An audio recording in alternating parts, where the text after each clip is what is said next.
velocity 2,900 feet per second, altitude 9 nautical miles, downrange distance 7 nautical miles.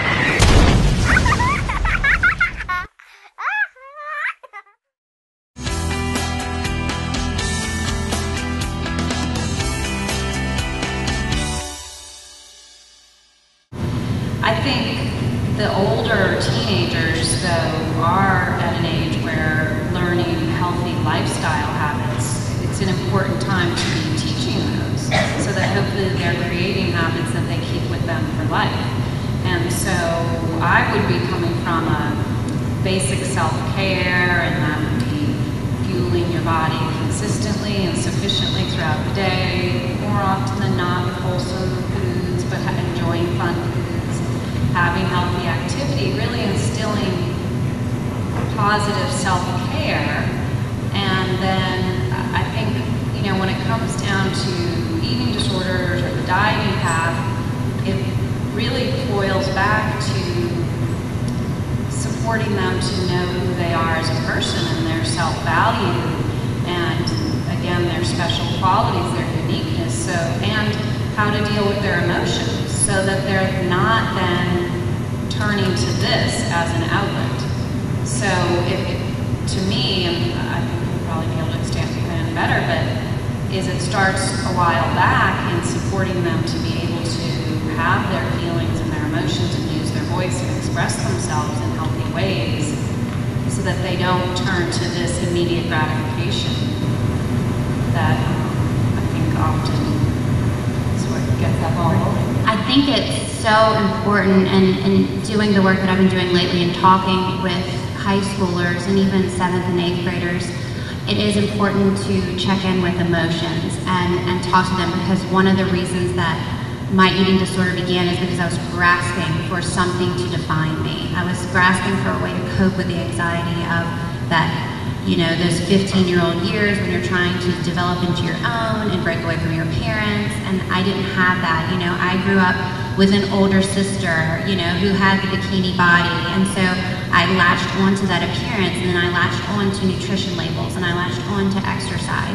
And so instead of finding healthy ways to cope through communicating with my family, I turned to my eating disorder. And this is nothing against, I have wonderful parents. We grew up eating family dinner every night. But there was clearly a lack of support emotionally that was a safe place for me to go to. Because I think, especially today, we as families get so busy and we just go. And, you know, lately when I've been speaking at high schools, the girls just come and they break down and they just say, I have been going since 6 in the morning, and then I have practice, and then I have this, and then I'm exhausted, and then I'm trying to find the perfect prom dress. Oh wait, and spring break's next week. They have so much on their plate, and I think that we need to give a safe place to validate how freaking stressed out they are, and a place to say, hey, let's have a PJ day. Hey, sit down, let's talk, let's shut everything down. You know, what they were, I mean, I love what Jeff said about walking around the block. You know, active or not, burning calories or not, it's something away from the home, away from all the distractions. One of our best family vacations was one where it involved on a boat in the middle of nowhere. We had no cell phones, no TVs, and because it was just us. And so I think like getting outside, not only does that get you active, but it also shuts everything off. And I think that is so important. And I think girls and boys right now just need a safe place to talk. So it's really, and that's kind of what I wanted to bring about tonight, is it's, you know, as much as we want to be healthy, we know what it takes to be healthy, but let's cultivate a healthy place for those kids to come and talk. How do you steer the adolescent away from anorexia or bulimia? Hopefully you started much younger with everything we've talked about tonight, but like McCall said, so many eating disorders arise or show their face in adolescence. Don't be afraid as a parent to address that. Don't be afraid to talk to your pediatrician or therapist or your best friend about it, because obviously as a parent you're scared to death about what's happening to your daughter or son. And more times than not in these situations, there's a lot of anxiety with that daughter or son.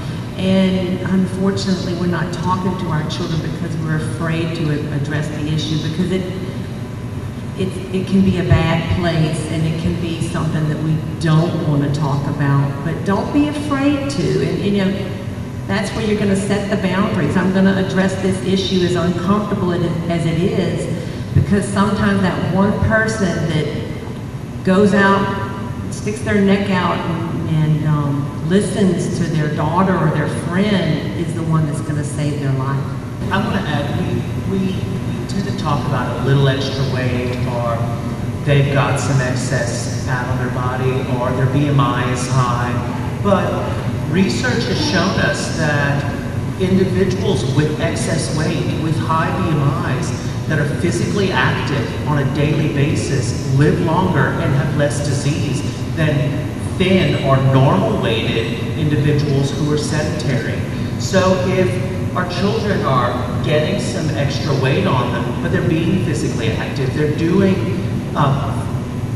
stuff, they're getting outside, they've got a sport they're involved in, you know that overall they're healthy, but they've got their BMIs creeped up a little bit, I wouldn't be concerned about it. And I would let them know not to be concerned about it, because a healthy weight for every individual is not always defined by a specific range of BMI.